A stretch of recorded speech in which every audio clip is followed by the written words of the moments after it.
con tan solo 17 años, tenía un radioperiódico en Coro.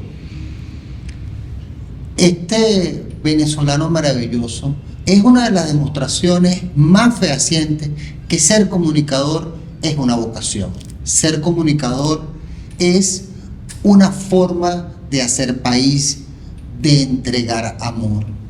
Se vino a Caracas y prontamente entró en los medios de comunicación.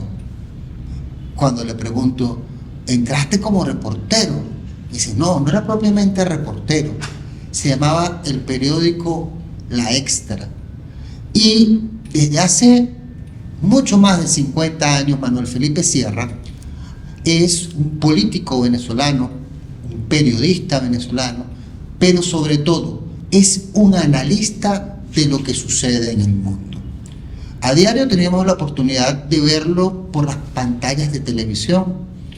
Con frecuencia podemos verlo también en periódicos de todos los países de Latinoamérica que han reseñado y que publican su pensamiento. Ya con artículos, con otra serie de contenidos, y fundamentalmente me siento honrado de tener a un querido amigo de mi familia, un respetado periodista por mi padre, que también fue periodista, que lo amo mucho. Y como dice mi amigo Iván Pérez Rossi, como un hombre quiere a otro hombre. Y de ese amor bonito, tengo hoy el privilegio de presentar para nuestra academia a quien, más que un profesor, va a ser una luz, una orientación para todas esas personas que quieren convertirse en realizadores de cualquier área de la comunicación, a Manuel Felipe Sierra.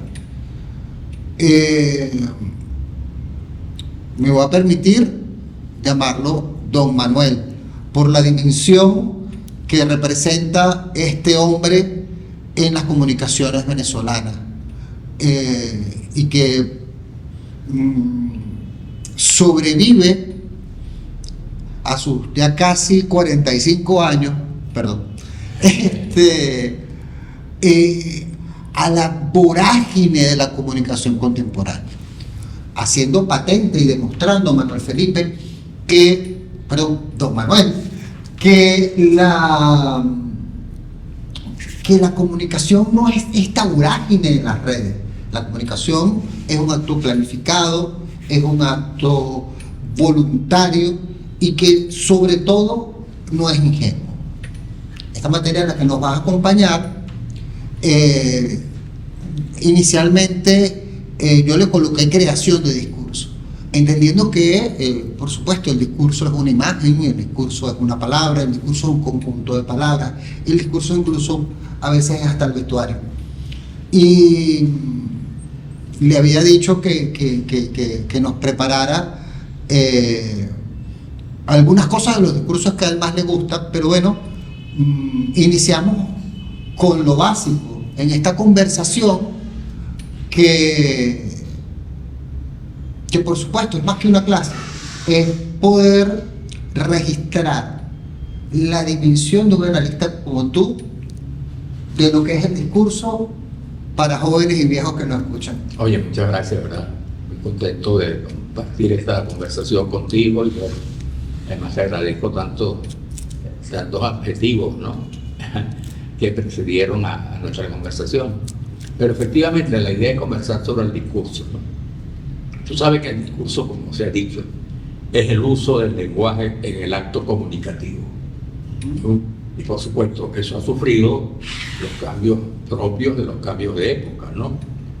Por ejemplo, se recuerda de las reflexiones contemplativas de aquellos pensadores griegos que pensaban sobre la vida, ¿no? Y el futuro de la humanidad. Los casos, pues, de Demóstenes, de Sócrates, bueno, aquellos pensadores.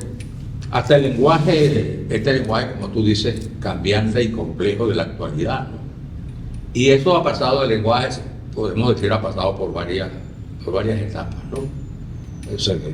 Se conoce pues el discurso porque siempre mantiene, ¿no? Su naturaleza, que es la comunicación plural. Es decir, varía de contenido también en cuanto a la condición del destinatario, a quien va dirigido.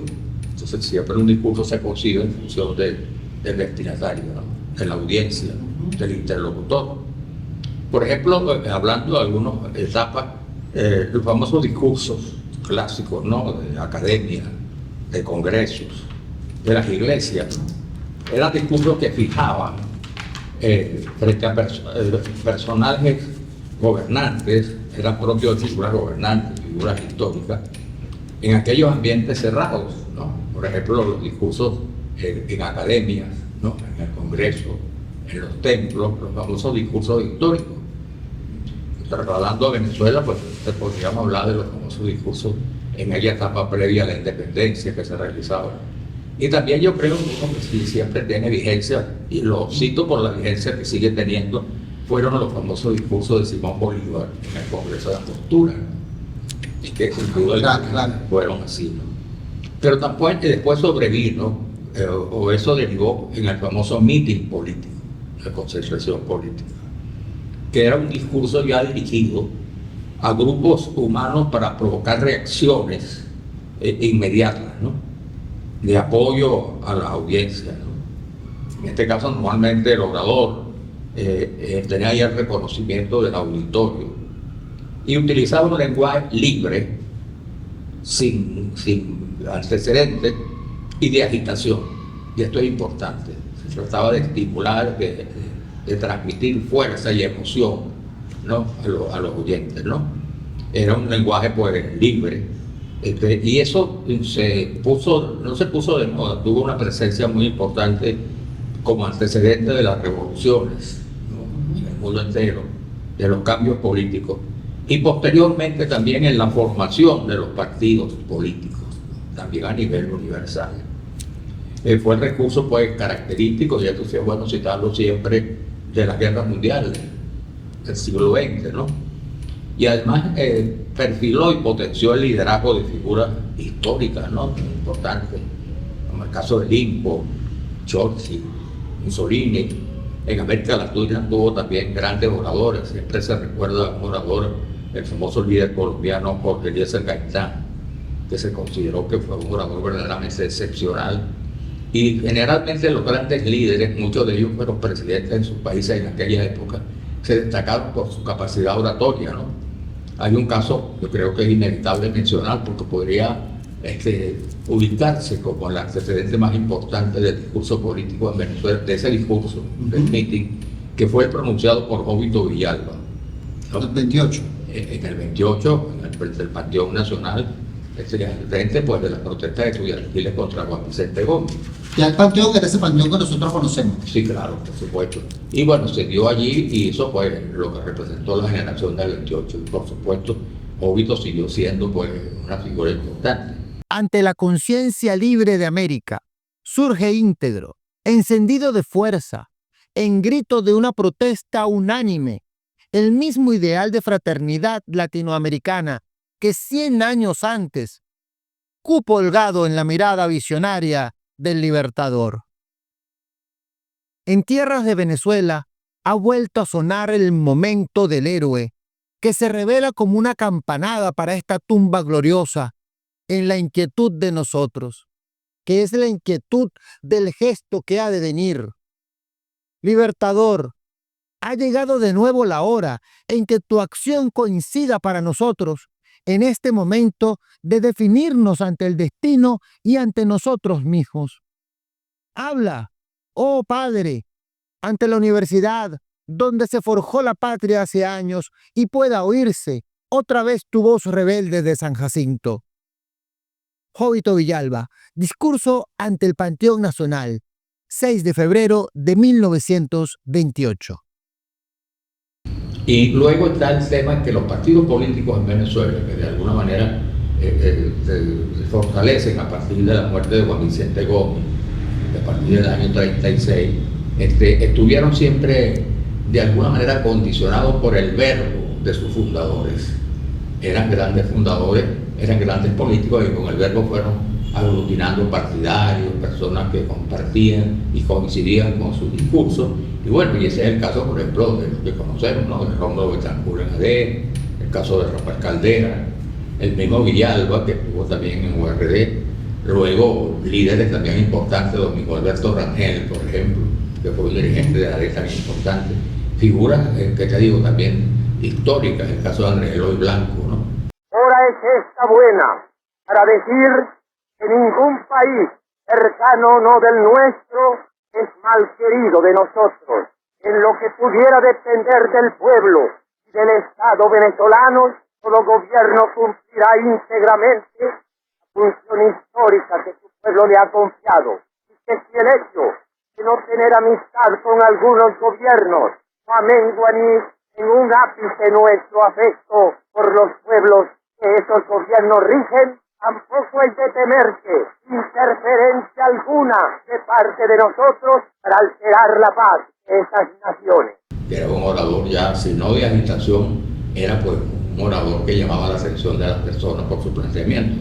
Y luego también ya modernamente, yo creo que hay que hablar del caso de Teodoro Pekov. Después de estos 2 años en que nosotros comenzamos el proceso de desmontaje del aparato armado y de reinserción en la vida democrática, Caldera, con mucha audacia, eso sí, hay que admitirlo, pero jugando sobre seguro, porque había percibido que la política comunista era seria, que no era un truco, sino que de verdad estábamos cambiando de línea política y que íbamos hacia la normalidad democrática, pues puso en libertad a los presos políticos comunistas y legalizó el Partido Comunista, ¿no? Y por tanto, desde luego, produjo ese fenómeno que se conoce en la historia política venezolana como la pacificación. En 1971, Teodoro repliega sus fuerzas y abandona la vida clandestina. Pero Douglas se quedó 8 años más en la montaña y en 1979 es que decide parar su guerrilla. No quisimos firmar papel. El presidente entonces, que era Luis Herrera, Camping, social cristiano, nos pidió la entrega de las armas. Y no se podían entregar las armas, aunque fueran viejas, se las mandamos a otros guerrilleros, no puedo decir a dónde, por una razón elemental. Podían ser poquitas. No es el número que tú entregues, es la condición humana que pierdes si tú entregas una arma a tu enemigo. Hay 2 armas que no se pueden entregar. El arma mecánica y el alma, que son 2 cosas que no se pueden vender. Por ejemplo, que fue un gran orador y de alguna manera estuvo al frente del MAS, que fue ese hecho importante de la política venezolana, ¿no? Que además tiene una trascendencia internacional, porque se considera que el MAS, el Movimiento al Socialismo de Venezuela, que nace con el pensamiento, con los planteamientos de Teodoro Pekov, fue el antecedente de lo que se llamó el eurocomunismo, que fue ese fenómeno que después se reprodujo en Europa, ¿no? El caso de Francia, de Italia y de España. Y luego está, por supuesto, ya más recientemente, y todos hemos sido testigos, el caso de Hugo Chávez. Nosotros acá en Caracas no logramos controlar el poder. Ustedes lo hicieron muy bien por allá, pero ya es tiempo de evitar más derramamiento de sangre, ya es tiempo de reflexionar y vendrán nuevas situaciones y el país tiene que enrumbarse definitivamente hacia un destino mejor. Y sin duda alguna, pues su liderazgo y su herencia ha estado vinculado a su capacidad oratoria, ¿no? Ayer estuvo el diablo aquí.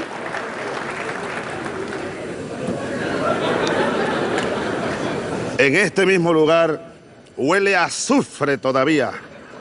Ayer el señor presidente de los Estados Unidos, a quien yo llamo el diablo,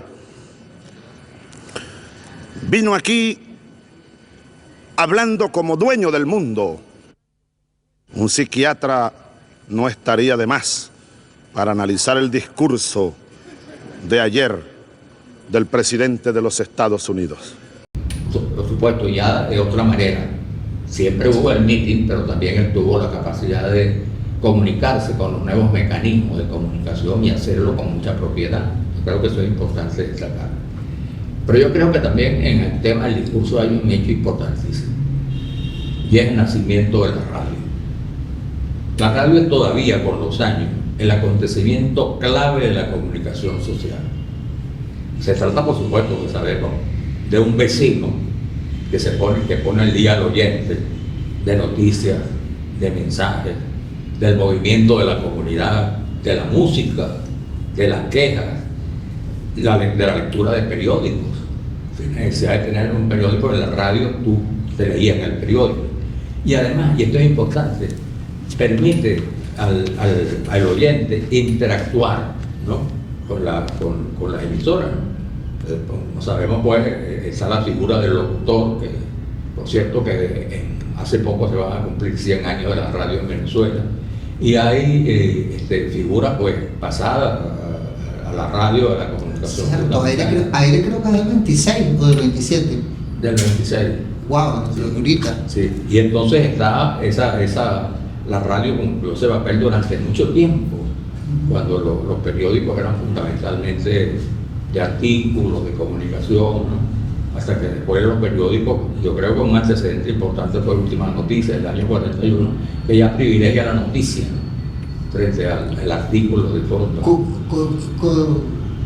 Constituyendo así lo que sería el periodismo moderno. Exactamente, que era el periodismo de la noticia, ¿no? Pero a partir de ese momento, pues, sin duda alguna era importante la radio, siempre lo fue, la grande figura. Bueno, por ejemplo, el caso, fíjate, la radio, el tema también ya, si se quiere, literario. Los grandes temas, novelas llevadas como radionovelas, claro. Todo el tema que tenía que ver con la poesía, poetas que usaban la radio para su comunicación. Es decir, la amplitud de la radio fue una cosa importantísima, ¿no? El caso de la música, fíjate, por ejemplo, que las emisoras más significativas, tenían en sus estudios también un auditorio donde se presentaban orquestas, se presentaban grupos en vivo, cantantes. Es decir, la radio era parte de la vida del ciudadano en aquellos tiempos, ¿no? Y por supuesto, había también... La radio como que marca el ritmo, ¿no?, de la época.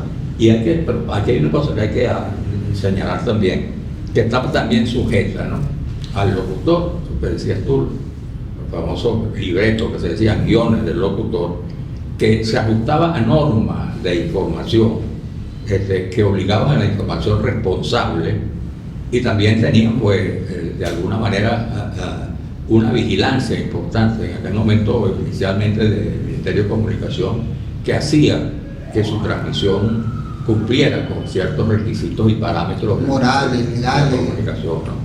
Entonces yo creo que sin duda alguna, pues, la radio sigue siendo un medio que con todos los cambios se ha creado, ¿no?, grandes personas que recordamos en la radio, Noche Puente Crocker, entre otros. Llega el campo deportivo, que también se desarrolló mucho en el campo deportivo, Gerardo Reyes, todos. Y además son voces que forman parte como nuestro ADN, ¿no? Claro. De lo Amado León, claro.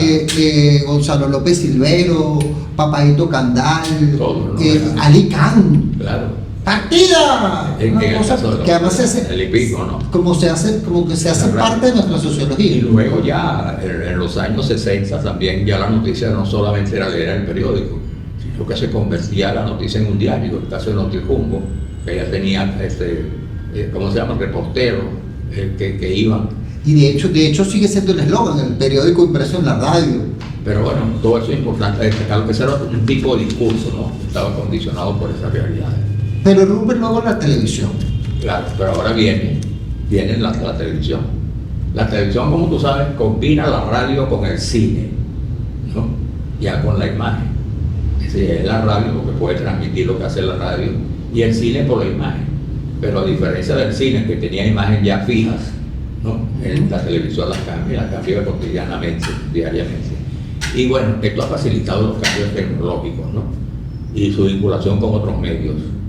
Así también hoy en día, pues, como la conexión con canales internacionales que amplían, ¿no?, notablemente su cobertura, ¿no?, de esta manera también. Pero esto es bueno señalarlo también, sus contenidos también están sujetos y respetando las normas del espacio radioeléctrico, ¿no?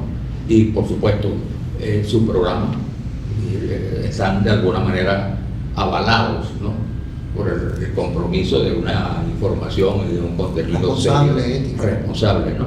Ahí hay que recetar muchos nombres de la televisión. Yo creo que hay dos emblemáticos, ¿no?, en el sentido de la comunicación. Uno es el caso de Arturo Uslar Pietri con sus valores humanos.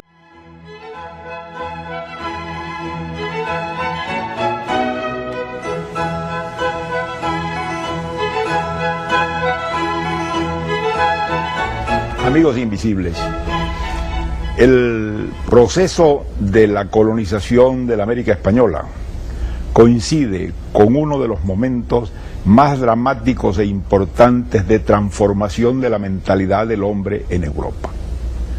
Esto es algo que no debemos nunca perder de vista y que explica muchas cosas de lo que pasó en ese proceso y de las consecuencias posteriores que hubo. Mientras se hacía esa creación literal de un nuevo mundo, de un intento de traslado de una cultura tipificada como la que prevaleció en España o en Castilla a fines del siglo XV a un escenario geográfico y humano muy distinto, en Europa estaban pasando transformaciones inmensas. Estaba ocurriendo nada menos que la aparición, la confirmación, la inmensa ruptura que representó el Renacimiento. Que era la televisión para educar, ¿no? Y educar con un alto nivel y además con la capacidad propia de profundidad. Y el otro, creo yo, que llega a la televisión en el sentido comercial, ya más moderna, contemporánea, que fue Renio Tolino. Estoy convencido de que el retorno del país a sí mismo no puede ser sino a través de su conciencia. A través de su conciencia como país. El problema no es material, el problema es mental y emocional. Estoy lleno de esperanza, estoy lleno de ilusión. Las circunstancias están dadas para que Venezuela dé un gran paso hacia adelante. Ese gran paso no será dado sino en la medida en que tengamos conciencia de nosotros mismos como país. Y en la medida en que acudamos a nuestra historia para saber de dónde venimos y sintamos un apoyo para saber hacia dónde nos vamos a proyectar. Por eso hay que cambiar. Que hizo de la televisión, pues, esa, hasta hoy, sin duda alguna, una figura... Una ventana para la cultura, bueno, la internacionalización. Bueno, todo eso ha desembocado en lo que hoy conocemos las redes sociales. Es un tema que tú conoces con amplitud, que manejas muy bien. Pero la explosión, porque una verdadera explosión de las redes sociales, significa un reto, ¿no?, para los valores tradicionales de la comunicación. Hoy, por ejemplo, el teléfono sustituye al diario, la radio y el televisor, teniéndolo en la mano, ¿no? Y sus contenidos, sabemos, en su mayoría, no son avalados siempre, ¿no?, por fuentes periodísticas confiables. Y en buena medida, y este es un fenómeno que verdaderamente es preocupante, están influidos por lo que se llama la fake news, la noticia falsa, que se utiliza, y tú dices, ¿por qué noticia falsa? Porque usándola se viraliza, como dicen, ¿no? Se hace viral.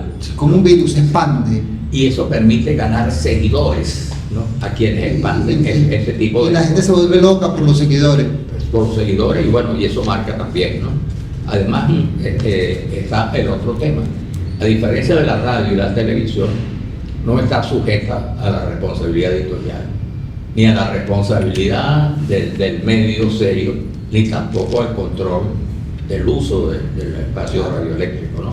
Entonces esto, y lo hemos conversado en otras oportunidades, es un cheque, es un cheque que puede salir sin fondo. Y lo que hemos hablado en otras oportunidades, esto es un reto para el comunicador, ¿no?, que está obligado a defender su oficio, que es el compromiso con la verdad, pero también es un reto o una alerta importante para el usuario, en el sentido de que no sería bueno comprar, ¿no?, o admitir o darle curso a todos los contenidos que vienen en las redes, sino inicialmente se pueden identificar aquellos que proceden de fuentes periodísticas comprobadas, el caso de los diarios, las emisoras, los televisores. Y la responsabilidad del periodista es contrastar, claro, y aquellos que son, otra persona también y aquellos son productos de esta industria de la mentira, ¿no? Bueno, que se ha convertido en una industria bastante productiva, ¿no? Entonces yo creo que sobre eso creo que esas son las reflexiones del discurso. Bueno, interesante, y vamos a ir retomando parte a parte lo que nos ha resumido tan eficazmente, porque bueno, en 5 minutos nos contaste prácticamente la historia de la humanidad. Hay una anécdota de Demóstenes por el tema del uso de la palabra, que te voy a preguntar, que parece que él era tartamudo. Y Demóstenes se metía en la boca piedras para aprender a modular. Y parte de lo que le pasa a muchos de nosotros, que no nos gusta nuestra voz. Que pensamos que nuestra voz es chillona, o que nuestra voz no tiene los suficientes matices, o que no pronuncia bien. El padre del discurso, le dicen que es Demóstenes, para poder aprender a utilizar el instrumento vocal, se metía piedras en la boca para forzar la modulación. Ya en la época de nosotros era un lapicero o un corcho, que sigue siendo un instrumento fantástico. Y si bien aquellos filósofos griegos que empiezan a indagar en la interioridad humana, generan los primeros discursos que conocemos. Pero más tarde se lo apropian las diferentes intereses, como tú estás diciendo bien. Por ejemplo, el discurso religioso. Claro. Hablando del discurso religioso, no podemos olvidarnos de uno de los discursos más famosos de la historia, que es el Sermón de la Montaña. Claro. Que pudiera ser quizás el centro o uno de los principales de la cristiandad. Claro. Bueno, y toda esa historia pues, de las iglesias, todo lo que significa las religiones, bueno, lo que ha sido la base de sustentación de las creencias religiosas. El discurso siempre es una herramienta para persuadir. Sí, es el objetivo, bueno. Es una comunicación, ¿no? Es una conversación de alguna manera, porque bueno, en algunos casos tiene también respuesta, ¿no? Se interactúa, pero sí, primero expresa, tú sabes, pensamientos, ideas que ya han sido maduradas, ¿no? Que ya han sido producto, pues, de una reflexión, y por eso se dice, ¿no? Que es distinto a la conversación natural, ¿no? Que es otra cosa. Claro. Fíjate, tenemos el discurso religioso, pero también tenemos el discurso militar. ¿Qué reflexión tienes tú con respecto a estos discursos militares que puedan ser ejemplo para quienes quieran ahondar en el tema del discurso militar?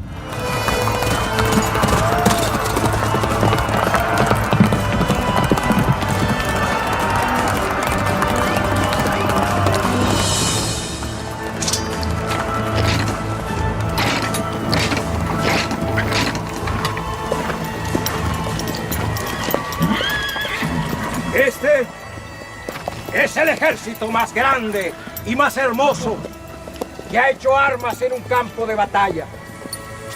Frente a mí, los bravos que tengo la honra de mandar. Ningún general ha estado más orgulloso de sus hombres de lo que yo me siento ahora. Muchos de ustedes tienen más de 10 años de combate. Claro, el discurso militar ya por definición está en el caso de los cuarteles, ¿no? También es producto, así que te digo, dirigido ya a los futuros, a los soldados, a los futuros militares, y entonces está condicionado de alguna manera por un mecanismo de enseñanza, que también es lo que tiene que ver con los discursos religiosos, ¿no? Doctrinas. Doctrinas y también enseñanzas que están condicionadas por eso, ¿no? Pero claro, como todo ha cambiado hoy también, porque ha cambiado también el tema militar, y entonces ya el tema militar cada vez se vincula más con el discurso convencional de la política, ¿no? Claro, porque tenemos jefes militares. En el mundo entero, ¿no? Tú me hacías una reflexión fuera de cámaras previo a esto sobre Mussolini. Claro. ¿Cuál es la importancia del discurso de Mussolini? Bueno, no, Mussolini fue un gran orador, fue un dirigente, eso que hoy se llama el populista, ¿no? Pero que entusiasmaba mucho con su verbo, y en aquel momento tuvo un impacto en América Latina. Que América Latina comenzaba en aquel momento, todavía existían, por supuesto, las viejas dictaduras, pero comenzaban el nacimiento y a desarrollarse, a crecer partidos políticos modernos.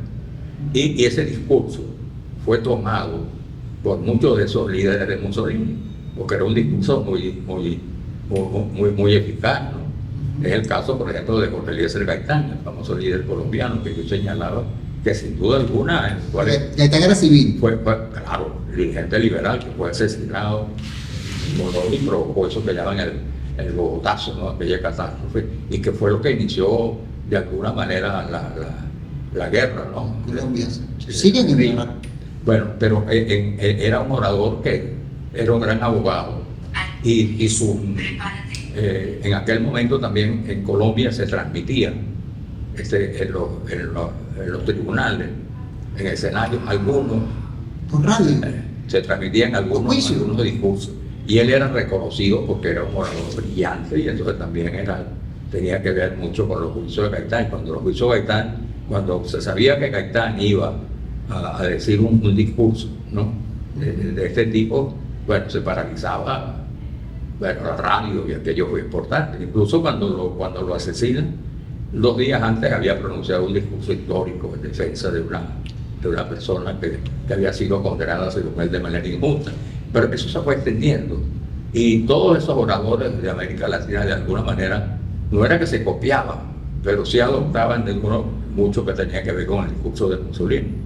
Y bueno, y eran oradores. Yo citaba en el caso de Venezuela nuestro gran orador, que fue Jovito Villalba. Jovito, por la generación del 28, pero siempre se destacó como un gran orador. Incluso en el exterior se conoció, la prensa colombiana llegó a decir que era el Mirabeau de América, por sus parecidos, ¿no?, con el orador francés. Entonces en aquel momento tuvo un impacto sin duda alguna, ¿no? El caso de Perón, que también era buen orador. Perón también de alguna manera vivió en Italia en aquellos tiempos, conoció, y Gaitán también. Gaitán conoció en Italia en los tiempos de Mussolini, incluso ganó un premio en derecho, ¿no?, que tenía que ver con los mecanismos de defensa en tribunales.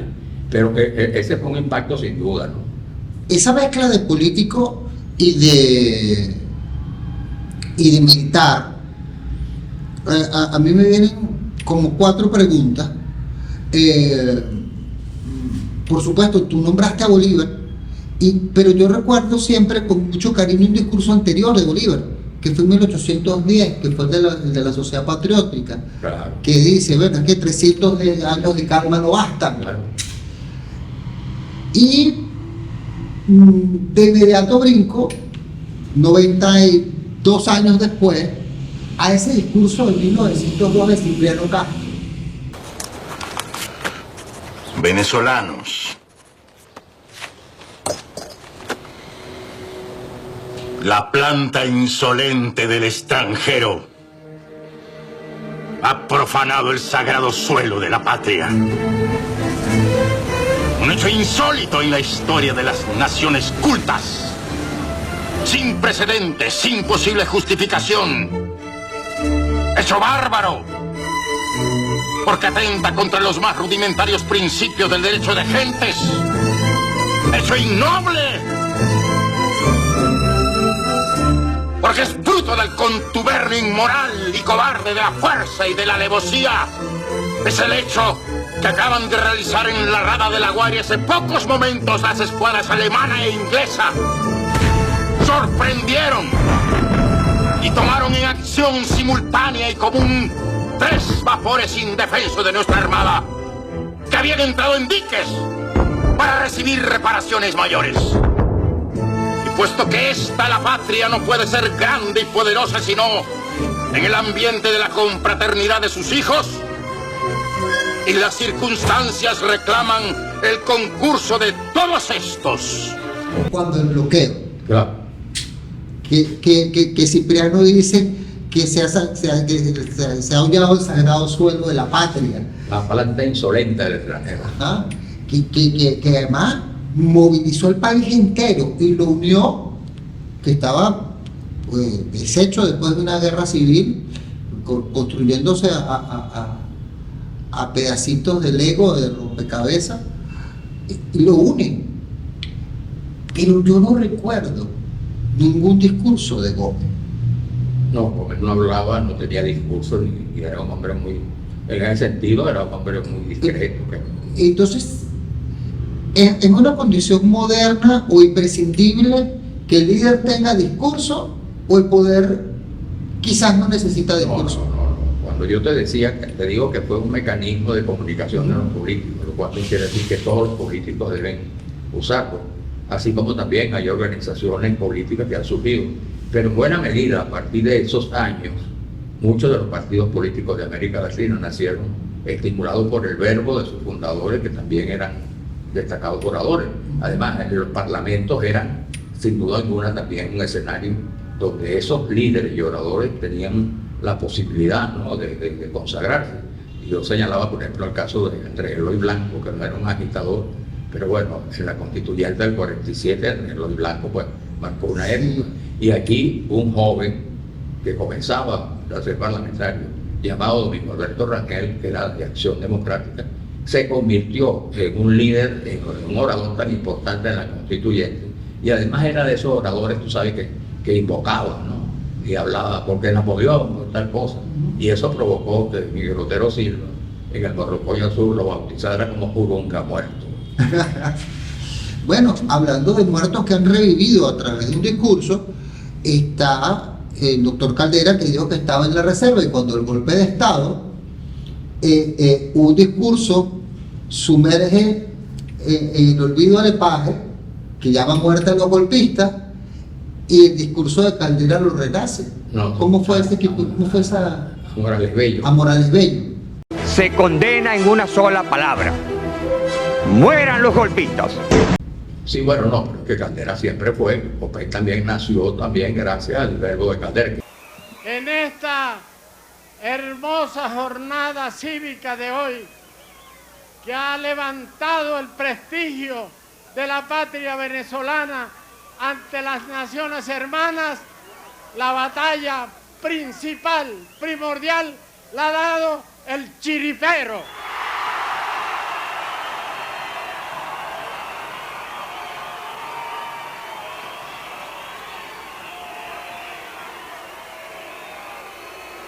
Ya viene desde el 36 a través de la UNE, que era la organización estudiantil que dividió la federación, y ya era un líder consagrado desde muy joven. Y luego, mira, Acción Nacional, todos los movimientos que tuvo, ya Caldera era una figura fundamental en esos años, ¿no? Don Manuel, hay otro discurso, que es el discurso musical. Usted es un conocedor extraordinario y excelso del bolero. Esa combinación entre prosa y poesía y música, ¿cómo funciona dentro del sentimiento de las personas? El bolero es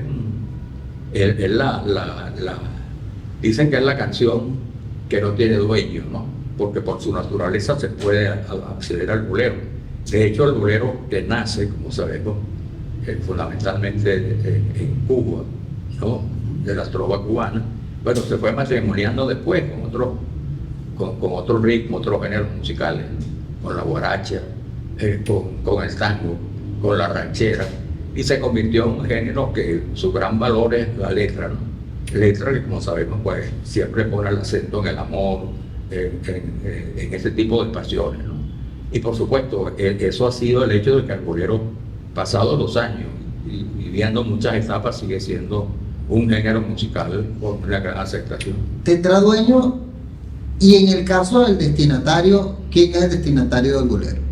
Fundamentalmente el bolero tiene que ser como una confesión amorosa. Es su planteamiento fundamental, ¿no?, del bolero, como comienza, ¿no?, en la declaración de amor, y se da, y posteriormente ya va tomando elementos de otras músicas, pero todas referidas a la relación amorosa, y tienen que ver también con eso, ¿no? En el caso, se toman algunos tangos, pero esos tangos también estaban, en su momento fueron concebidos también con ese tono, ¿no? Y eso es lo que hace y convirtió al bolero en lo que ha sido y lo que, bueno, seguirá siendo, claro. Todavía es. Ahora, el atrevimiento del escritor, por ejemplo, de canciones románticas, cuando encontramos que la juventud recibe el mensaje de una forma diferente. Yo me acuerdo, por ejemplo, que Juan Luis Guerra tiene una canción que dice: quisiera ser un pez para meter mi nariz en tu pecera, y vienen los reggaetoneros y dicen: yo te voy a poner en 4. Es que el autor está echando quizá el mismo cuento, pero entendiendo que el público lo va a entender diferente. Sí, seguramente, ¿no? Ahí yo diría que ahí lo que se rescata es la letra, ¿no? Y entonces tú la adaptas de alguna manera al género que manejas, ¿no? Pero bueno, por eso es que el bolero es la canción que no tiene dueño, porque él puede apoderarse de algunos otros géneros, ¿no? Y eso es lo que tiene una gran vigencia, ¿no? Sin duda alguna, pues es importantísimo, ¿no?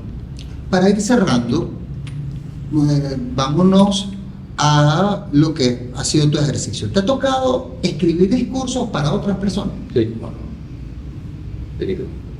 Sí, sin nombrarlos, por supuesto, porque, claro. Por un tema profesional. ¿Qué consideraciones tomas tú a la hora de realizar un discurso, por ejemplo, a un parlamentario? No, los parlamentarios tienen que ver de qué se trata, pues. Y no es que tú vas a sustituir al orador, ¿no? Sino que lo vas a facilitar desde el punto de vista de escribiendo, pues, lo que él puede decir. Muchos oradores no asumen, digamos así, la condición de escritor, ¿no? Y entonces, pero no es que tú inventas y hay una persona, un político que dice lo que tú inventaste, ¿no? Tú escribes y tú le das forma a lo que piensa el orador, a lo que piensa el político. Entonces, ahora, eso es muy normal siempre, en todas partes. ¿Cómo es la forma de trabajo? Manuel Felipe, o tengo que hacer un discurso, por ejemplo, para el 5 de julio. ¿Qué tomas tú en cuenta? El 5 de julio, por supuesto, ¿no? Pero yo no. Pero tomas, por ejemplo, el 5 de julio sucedió hace muchos años, pero tú entonces le agregas cuestiones del contexto contemporáneo, buscas ejemplos que... ¿Cuál es tu método? Bueno, siempre ese tema histórico hay que procurar adaptarlo o actualizarlo de alguna manera. Y para eso tiene que pasar revista a su evolución, pues, en el tiempo. Pero no es que yo escribía discursos así, sino simplemente me ha tocado en algunas oportunidades. Pero yo he sido fundamentalmente un periodista del área política, ¿no? Análisis, reportaje, entrevistas, y me ha tocado también un ejercicio bastante largo y bastante interesante, a pesar de que, bueno, siempre sabemos que el periodismo es un oficio muy riesgoso, un oficio, como decía también los viejos periodistas, ya cuando los años pasaban y entonces veían que no tenían condiciones materiales que mucha gente suponía del periodista, decían que era un oficio ingrato. Mira, para cerrar y que nos despidamos de nuestros estudiantes de la academia, vamos a usar de la confianza de don Manuel para que nos cuente ya un tono más informal la anécdota de tu amistad con Gabriel García Márquez. Bueno, sí, por accidente, ¿no? Conocí de García Márquez cuando escribía en la revista Momentos, que era muy importante, con sus artículos, ¿no?, famosos, ya justamente de la caída de Pérez Jiménez, ¿no? Porque esos meses, comenzó el momento en esos meses, luego ya a partir del 23 de enero, él recogió una serie de reportajes, las vivencias y las noticias más importantes de aquel tiempo. Okay. Y entonces, bueno, eso posteriormente se publicó en un libro que se llama Cuando era feliz e indocumentado, que están sus crónicas. Pero luego, bueno, lo conocí a través de cuando se hizo famoso y tuve oportunidad de conocerlo en varias oportunidades, ¿no? A través también de una vinculación familiar con unos hermanos que vivían en Venezuela y eran amigos, ¿no? Y luego con García Márquez tuve la oportunidad, lo cual sí él siempre recuerda, de hacerle una entrevista en La Habana, el año 81, todavía no había ganado el premio Nobel. Y entonces le hice una entrevista en el Hotel Riviera, ¿no? Y estaba su esposa conversando. Y entonces yo estaba en el diario de Caracas. Y entonces, bueno, cuando termino la entrevista le digo, bueno, ¿puedo usar algo de eso? Y me dice, no. Tú no has tomado nota, tú no has grabado, yo no te he dado a ti permiso con entrevista. Estamos conversando como amigos.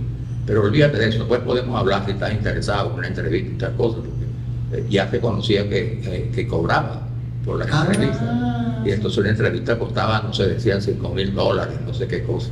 Y entonces, bueno, y pasa, yo voy al hotel y trato de reconstruir la conversación.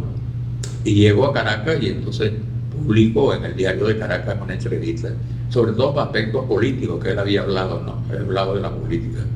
Y la publico, sin decir que es una entrevista formal, pues, pero le doy la forma, tú sabes, de una conversación con el ambiente, como los de Riviera, quién estaba, la esposa que hacía, él llamaba por teléfono con Juan Bosch, todas esas cosas, ¿no? Y se publican. Pero entre las cosas que él me dice, hablando de Colombia, me dice, yo creo que a Colombia le hace falta, de nuevo, un presidente liberal, ¿no? Que venga, entonces dice. Y el tiempo de Bogotá toma esa parte. Creo que era a ese presidente famoso que él citó, publica el liberal, ese López, debe ser el presidente de Colombia. Y entonces él está allá y se había ido huyendo de la presión militar en Colombia. Y entonces está allá y le llega una noticia grandísima, ¿no? Y ahí se dice, pues según le dijo al periodista Manuel Felipe Sierra, wow. Entonces me llama su apoderado, su secretario, Cataraín se llamaba, y me dice, mira, el Gabo está preocupado porque dice, ¿cómo es eso? Que es verdad que él te dijo eso, pero que usted no, ¿cómo lo publicaste tú? Y le digo, bueno, vamos a hacer una cosa, yo te mando lo que yo publiqué y le mando la entrevista, no había publicado. Carlos 2 días me manda un mensaje de Cataraín y me dice, el Gabo te felicita. Y entonces te dice que la próxima vez sí estás autorizado que lo entreviste. y luego lo conocimos, le hizo una entrevista también y aquí en Venezuela. Siempre tuvimos una relación más o menos interesante, porque a él le gustaba mucho además que yo le hablara sobre Venezuela en ese tiempo, ¿no? Por ejemplo, en el caso de los escritores, él me hablaba mucho, preguntaba, Adriano, ¿cómo está? Tal cosa, y Armendia, por fin, Armendia, ¿cómo está escribiendo? Entonces yo le comentaba cosas, ¿no? Claro. Y luego estuvo un accidente aquí, tenía un hermano que vivía en Los Corales y él viniendo en un carro que iba para el aeropuerto, que iba para Cuba, chocó y estuvo hospitalizado en la Floresta. Entonces lo visitaba y en las tardes hablábamos. ¿De qué hablaba García Márquez en lo cotidiano? Porque uno lo conoce a través de sus novelas. Tú sabes que ahí se da un caso bien interesante, ¿no? Que uno suele hablar del escritor, tú sabes, esa figura, ¿sabes? Complicada, que tal cosa. Pero el Gabo era lo más sencillo y no hablaba de literatura, sino que hablaba de la vida cotidiana. Yo recuerdo que una vez esa que vino, que yo lo entrevisté y lo llevé al diario Punto, donde yo de redacción, íbamos pasando, entonces me dice, mira, vale, pero pásame por el que vende la chicha. Ahí, por la Florida. No, allá en la Plaza Miranda. Okay. Así, ¿cómo estás? Entonces, bueno, mira, aquí está el chichero y se bajó con su silla, qué bueno, esta cosa. Y entonces era muy, muy natural, a diferencia de otros. Carlos Fuente, por ejemplo, hablaba contigo y estaba dando una clase. O Vargas Llosa. Entonces,